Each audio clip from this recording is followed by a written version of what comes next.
Hey, Jason here. Today's video, I'm going to answer the question, should you invest in Tattooed Chef, stock ticker TTCF? This is an investment analysis for Ken I, who requested this on YouTube.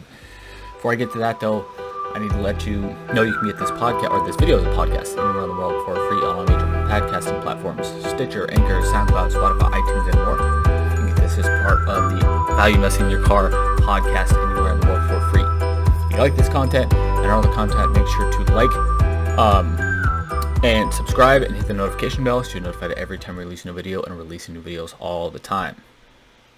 Okay, again, I apologize for what's coming. If you see my other videos, I don't like doing this, but I have to do this because every time I don't, I get nasty comments. So this investment analysis is at the request of, again, Ken I. I don't know anything about this company. Most companies I evaluate, I don't know anything about. I do this as a blind analysis, meaning I don't care about their story. I don't care about what they're planning to do. I don't care what the CEO says they're going to do in the future. I base this initial stage of my analysis on what the numbers say. That's it. Again, I don't care about the story until later at this stage of the analysis. With that said, a company has to meet this initial threshold for me to continue evaluating the stock. If it doesn't, then I discard the stock and I move on. I do this to move through stocks faster, so I can spend less time looking at crappy stocks in many cases, subpar stocks, non-average stocks, whatever you want to call them. So I can look at great stocks only. I do not short sell ever, so any stock I talk negatively about, I do not benefit from. And I do not own stock in a long position in any stock I talk positively about. So I don't gain either way. This is for your purposes, educational purposes only, to help you become, or to spot things so you can become a better investor faster. Why should you listen to anything I have to say? Because in the first 9 years of my career, I produced 23.5% average annual returns on the portfolios I manage. That puts me just behind the great Warren Buffett at 24.2% on average in the first 9 years of his career. And my numbers legitimately make me one of the best stock pickers in the world over the last 9 years. I'm not saying that to brag. I'm just saying that to hopefully prove to you that I actually know what I'm talking about a little bit. Okay, with that out of the way, again, I apologize for that, but every time I forget it, I get nasty comments. So, with that said, let's get to the analysis. As I said in the intro, I don't know most of the stocks that I look at because they're requested by viewers. Some of the stocks I do. This one I have no idea. I've never even heard of this company before. I don't remember ever coming across this ticker before. So this is going to be completely blind. Sometimes even if I don't recognize the company's name, I've evaluated its ticker to some degree. I don't think I've ever evaluated this company to any degree, so this will be interesting. Okay. Tattooed Chef is a plant-based food company offering a broad portfolio of plant-based food products that taste great and are sustainably sourced. The company's signature products include ready-to-cook bowls, zucchini, spiral, blah, blah, blah, blah, blah. So they sound a lot like Kellogg's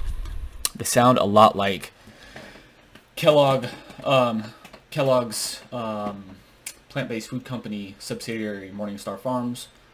Impossible Foods is another one. Beyond Meat, I think, is another one. So this is with the plant-based food trend, which is coming. Again, whatever your thoughts are on plant-based foods and vegetarian, veganism, it's coming. It's becoming more and more popular.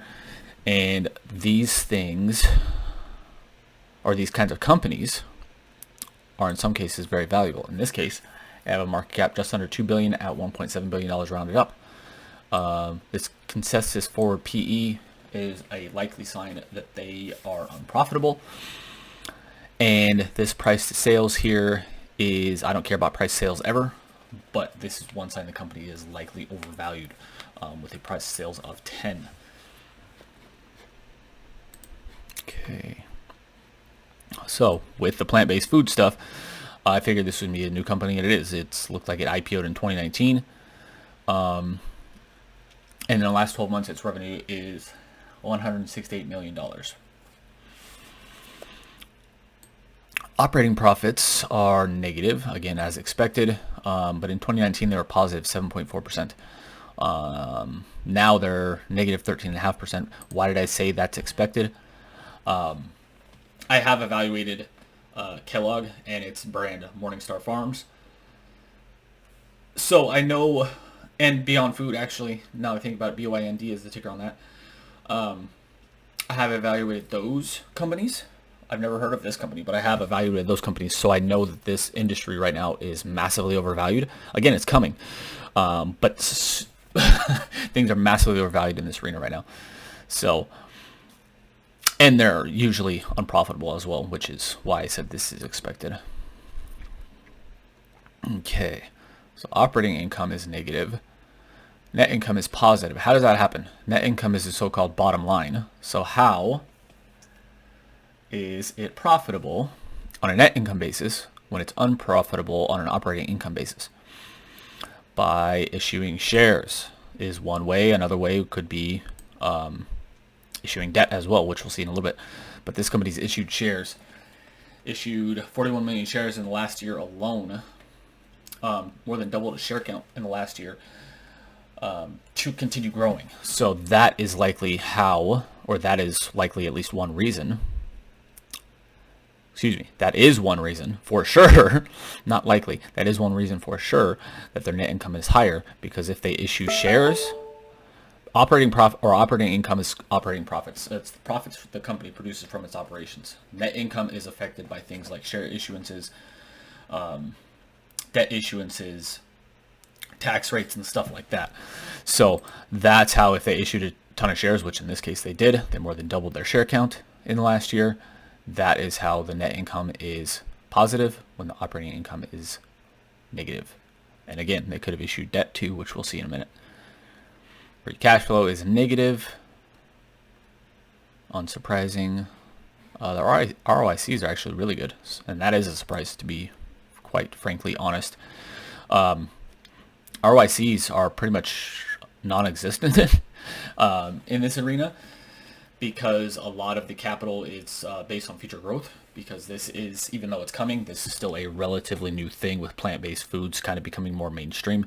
So profits, and this is one way to measure profits, are for the most part non-existent, which we saw above. But frankly, I'm surprised this is 18.8%, which is very good. I look for anything above 10% on a consistent basis. And this has been 10% or above, far above 10% actually, in the last 3 years. So again, surprising, but we'll keep moving to see what that means. Negative free cash flow to sales, negative free cash flow production. Again, not a surprise, because of the reasons that I talked about before: the negative operating profits, the high growth, all that kind of stuff that's going on in this industry right now. That's not surprising. I look for anything above positive 5% on a consistent basis there, though, so it's not a good thing, of course. They have a ton of cash on their balance sheet, at least on a relative basis. We'll see the absolute amount in a second. They don't have hardly any debt, which is fantastic. So only 13.7% of their balance sheet is made up of total liabilities.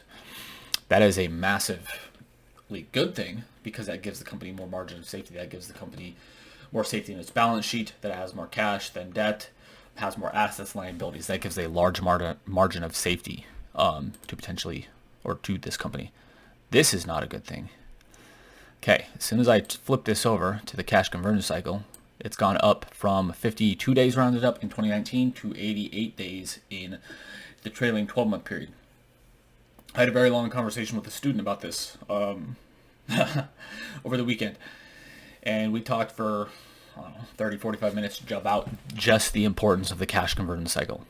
It's one of my favorite metrics ever, especially for retailers or companies that sell hard things like this company does. When I say hard things, I mean like physical, tangible things, not like consulting services, stuff like that. That doesn't work for the cash conversion cycle. But if the company sells hard assets, this number is ultra important, and that this has gone up 25, 26 days in the last 2 years alone is not good. Here's why. Days sales outstanding. This means it's taking longer for the company to sell its stuff. which means its products are either not as popular as it would like, they're too expensive, their sales and marketing situation is not very good, any of those things, and none of them frankly are good. When a company takes longer to sell stuff, it means it takes longer for the company to get paid cash. And cash is the lifeblood of the company. And I'm going in a circle like this if you're watching on the video, because this is why it's called the cash converter cycle. The cash converter cycle measures how long it takes a company to buy inventory, to pay for that inventory, to sell that inventory. And then the cycle repeats, which is, again, if you're watching on the video while I'm doing a circle here. The faster this turns, is also called inventory turn, sorry. The faster a company can turn its inventory and sell stuff to make cash, the more efficient the company is. When this goes up over time, it not only means the company might have issues with its sales, which we'll see in the accounts receivable here in a second, on the balance sheet, it also is a sign the company is becoming less efficient over time as well, which of course is not good. Okay. Let's get to the balance sheet.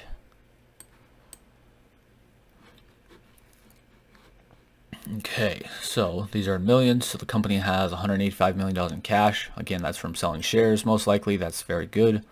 Or at least the amount of cash is good. Not necessarily the selling shares is not good. Okay, inventories. Accounts receivables, I don't think we're going to be able to see because this is such a new company. It's accounts receivables over time. Let's go to the annual to see. So we are not going to be able to see that. So in the last year, their accounts receivables up, which is a bit of a proxy for sales. Its inventory is also up as well.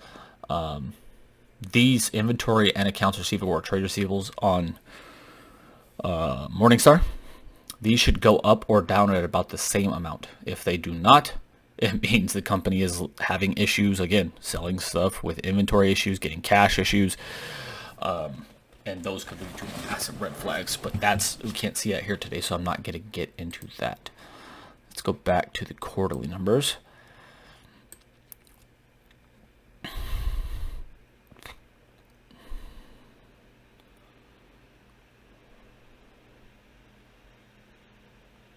Nothing of a major note here other than the deferred tax assets, which we really can't talk about because, again, it's only one number here. These can be insanely valuable, though.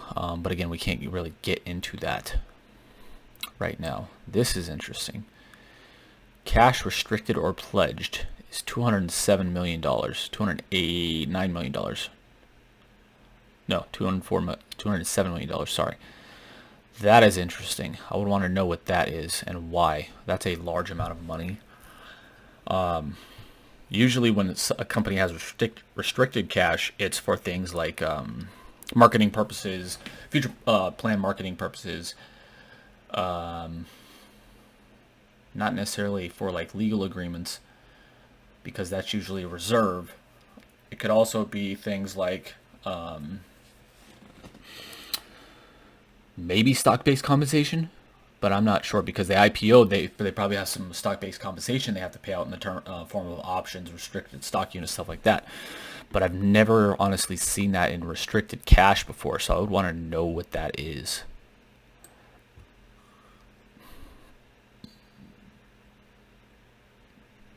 In terms of its liabilities, this is really clean, again, as we mentioned above, because they have hardly any debt.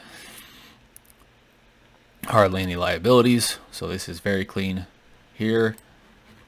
Let's go to the cash flow statement.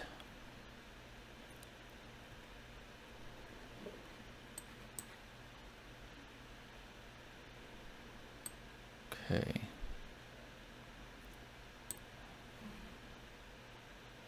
Okay, this is interesting.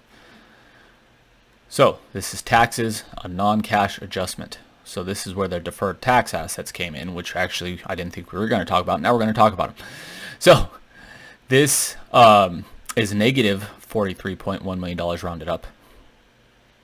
So what does that mean? With the company has negative taxes, what does that mean?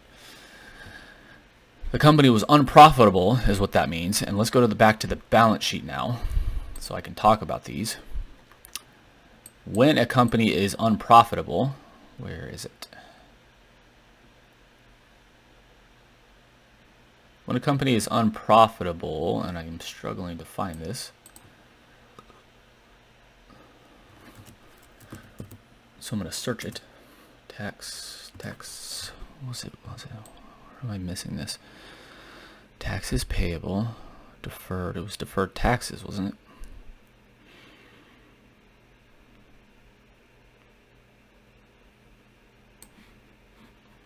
I'm not seeing it right now here in a quick glance, but anyways, we'll talk about it over here on the cash flow statement. Oh, there we are. Deferred tax assets non-current. Okay. So they have $45.3 million in deferred tax assets non-current. Over here in the last year, oops, not that yet. Over here on the cash flow statement again, they have negative $43 million, $43.1 million in taxes. Negative. How is that negative? When a company is unprofitable in the United States, and this is frankly for most of the parts of the world too, when a company is unprofitable, it earns what are called net operating loss carryforwards, or deferred tax assets. These things are called NOLs. They're called deferred tax assets. They're called tax credits sometimes, depending on the structure. What these things mean, or let me back up. These things can be insanely valuable. These are, again, one of my favorite things to talk about, and we don't hardly ever get to talk about them on here, so I'm glad we get to talk about it here. Here's some of my favorite things because they can be insanely valuable. I found a company one time that had $500 million to $1 billion in deferred tax assets that it used to defer taxes. And when I say defer taxes, it didn't have to pay taxes for years on it after that. In that case, the company was unprofitable for a long time period. We're talking about like 5-10 years. If a company becomes profitable after long periods or even small periods of unprofitability, it can use these deferred tax assets, again, net operating loss carryforwards, to not pay taxes in future years. So let's say the company lost $1 billion in 2020 due to COVID. If it earns a profit in 2021 of, say, $500 million, it would not have to pay, if it chooses to, it would not have to pay taxes on that $500 million, and it would still have a $500 million tax credit for a future year. That is pretty much how it works. These can be insanely valuable, again, with the previous example. The only time these are valuable, though, even a little bit valuable, is if the company is unprofitable and then it turns to profitability. These have zero value whatsoever. It doesn't matter if it's $1 trillion in net operating loss carryforwards. If a company has $1 trillion in net operating loss carryforwards and it's never going to be profitable, they are essentially worthless because these tax credits expire after a certain period of time. Usually it's 20 to 30 years in the US, but it depends on the state. These can have city NOLs depending on the city, state NOLs depending on the state, and federal tax NOLs depending on the federal government. Again, the US and most of the countries on earth have these for companies. Again, love these things, but they are only valuable if the company becomes profitable at some point, because then it can offset future taxes. So this is, again, going back to the $1 billion example. If a company is unprofitable by $1 billion and then it earns $1 billion in profit to get back to zero, it would essentially, in this case, again, simplifying things here, would have to pay taxes on zero amount of that. So it's like earning another $1 billion. I hope this makes sense. Again, it's kind of complicated. Hope it makes sense. But these can be ultra powerful. Okay. Total net investment income.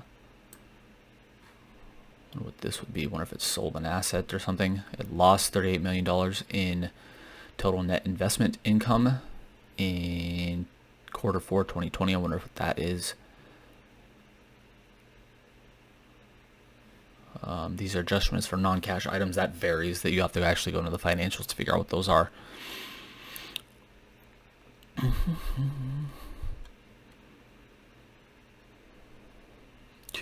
Most of the rest of this is straightforward.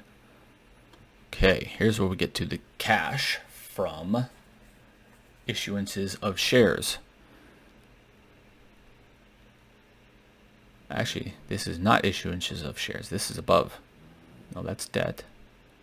Okay, so this is issuances of or exercising of stock options or warrants. So they don't have a line item in here for issuances of shares. It doesn't look like, because they may not have done that. So instead they have a line from issuing options and warrants, which is where the stock, or where the doubling of the shares outstanding comes from. That's what this number is. They made $73.9 million in proceeds from doing that in what is this, the last quarter? This quarter, actually, quarter 1 2021. So they made almost $74 million from issuing shares and options and warrants and stuff like that. That's how they're staying alive right now as a company, because again, they're unprofitable, which again is not great, but it's not unexpected in this arena. Okay, all that's straightforward for the most part. Here's where we get to the valuation, and here is where, again, if you watch my prior videos, here's where most companies go to die for me. I don't care much about PE, price to cash flow, or forward PE. When I do care about them, though, I want these to be under 20 to show that the company is undervalued. PE is 30.7. Price to cash flow is unreadable because the company has negative free cash flow. And forward PE is also negative because apparently the company expects, or the analysts expect, the company to not make a profit in the future, or at least in the near-term future. This is the most important number, enterprise value debit. I've explained this in a bunch of videos. If you want the full explanation, go watch those, and you can find those for free in the links below in the description. But for this number, I want this to be under 8 to show that the company is undervalued. This is at 116. Meaning that the company is enormously overvalued right now, which frankly I expected, because again, I've researched this industry a little bit. That is an absurdly high enterprise value debit. Absurdly high. So what that means is this company is massively overvalued. Now, it didn't meet any of my threshold before that anyways, or most of my threshold, sorry, not all of it. The ROIC was fantastic.